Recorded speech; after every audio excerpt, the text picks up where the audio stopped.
আজকে আমি একাদশ শ্রেণীর রাষ্ট্রবিজ্ঞানের 10 থেকে 12টি প্রশ্ন তোমাদেরকে জানাবো।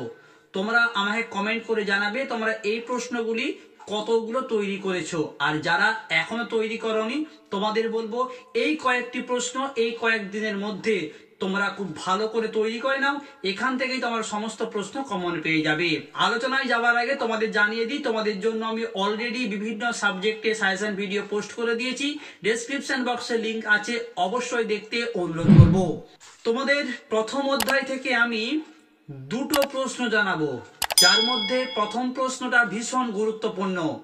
প্রথম প্রশ্নটা তোমরা ভালো করে তৈরি অবশ্যই করবে। প্রশ্নটি হলো, রাষ্ট্রবিজ্ঞানের রাষ্ট্রকেন্দ্রিক ও রাষ্ট্র নিরপেক্ষ সংজ্ঞাগুলি আলোচনা করো।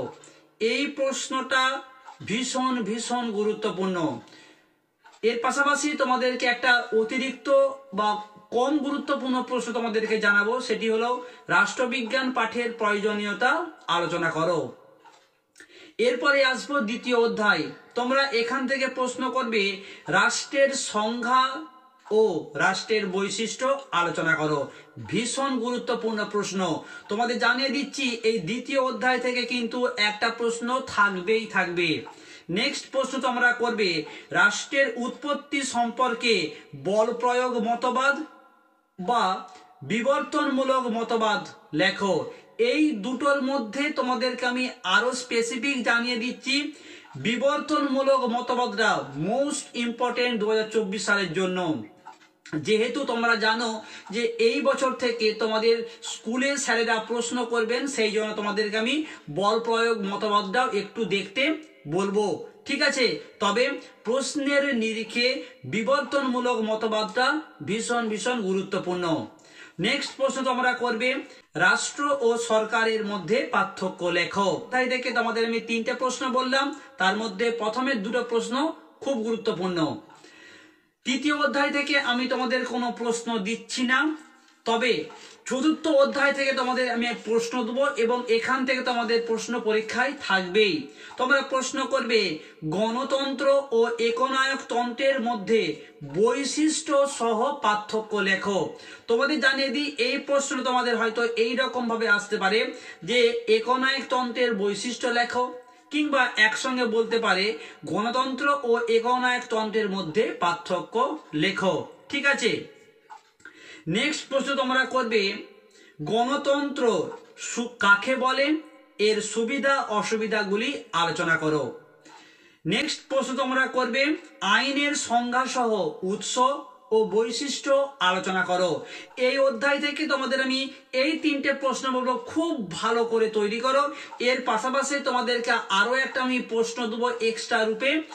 প্রশ্নটি হলো স্বাধীনতা কাকে বলে, এর প্রকারভেদ লেখো। এটা অতটা গুরুত্বপূর্ণ না হলেও প্রথমের 3টে প্রশ্ন মোস্ট ইম্পর্টেন্ট, ঠিক আছে? পঞ্চম অধ্যায় থেকে কোন রকম বড় প্রশ্ন হয় না, তোমরা জানো। আসবো ষষ্ঠ অধ্যায়। তোমাদেরকে আমি ষষ্ঠ অধ্যায় থেকে 2টো প্রশ্ন দেবো, খুব ভালো করে তৈরি করো। এখান থেকে তোমরা একটা প্রশ্ন পাবেই পাবে। প্রশ্নটি হলো ভারতীয় সংবিধানের বৈশিষ্ট্যগুলি লেখো। মোস্ট ইম্পর্টেন্ট বলা যেতেই পারে, ম্যাক্সিমাম স্কুলে এই প্রশ্নটা থাকবেই থাকবে। এর পাশাপাশি তোমরা প্রশ্ন করবে সুপরিবর্তনীয় ও দুষ্পরিবর্তনীয় সংবিধানের মধ্যে পার্থক্য লেখো। এটাও মোস্ট ইম্পর্টেন্ট। ষষ্ঠ অধ্যায় থেকে তোমাদেরকে আমি এই 2টো প্রশ্ন বলবো, খুব ভালো করে তৈরি করো। এর পাশাপাশি আরো একটা তোমাদেরকে অতিরিক্ত প্রশ্ন দিচ্ছি, যদি তোমাদের সময় থাকে তবেই তোমরা এই প্রশ্নটা করবে, না হলে প্রথমে 2টো প্রশ্ন ভীষণ গুরুত্বপূর্ণ। প্রশ্নটি হলো লিখিত ও অলিখিত সংবিধানের সুবিধা ও অসুবিধাগুলি লেখো। এরপরে আসবো সপ্তম অধ্যায়। তোমাদেরকে আমি সপ্তম অধ্যায় থেকে মোট 4টে প্রশ্ন জানাবো, যার মধ্যে প্রথমের 2টো প্রশ্ন মোস্ট ইম্পর্টেন্ট, ঠিক আছে? প্রশ্নটি হলো এককেন্দ্রিক ও যুক্তরাষ্ট্রীয় সরকারের মধ্যে পার্থক্য লেখো। তোমরা প্রশ্ন করবে দ্বিতীয় প্রশ্ন রাষ্ট্রপতি শাসিত সরকারের প্রকৃতি ব্যাখ্যা করো। 3 নম্বর প্রশ্ন এককেন্দ্রিক সরকার কাকে বলে, এর বৈশিষ্ট্য লেখো। এই প্রথমের প্রশ্ন এবং 3 নম্বর প্রশ্ন অত্যন্ত গুরুত্বপূর্ণ প্রশ্ন আমি তোমাদের বলবো। এই 3টে প্রশ্ন খুব ভালো করে তোমরা তৈরি করো। আর একটা তোমাদেরকে আমি এক্সট্রা রূপে প্রশ্ন বলবো, সেটি হচ্ছে ভারতীয় সংসদীয় ব্যবস্থার প্রকৃতি বর্ণনা করো। ঠিক আছে, আসবো অষ্টম অধ্যায়ে। অষ্টম অধ্যায় থেকে তোমাদের আমি তিনটে প্রশ্ন বলবো, তিনটে প্রশ্নই খুব ভালো করে করবে, কারণ এই অধ্যায় থেকে একটা প্রশ্ন থাকবেই থাকবে।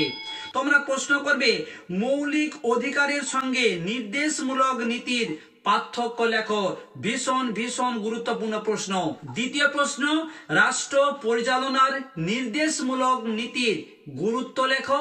শেষ প্রশ্ন, ভারতের সংবিধানে উল্লেখিত স্বাধীনতার অধিকারটি সংক্ষেপে আলোচনা করো। এই যে তোমাদের রাষ্ট্রবিজ্ঞানের 10-12টা প্রশ্ন জানালাম, তোমরা ভালো করে তৈরি করো। তোমরা এখান থেকে কমন পাবে। তোমাদের জন্য রইল অনেক শুভেচ্ছা।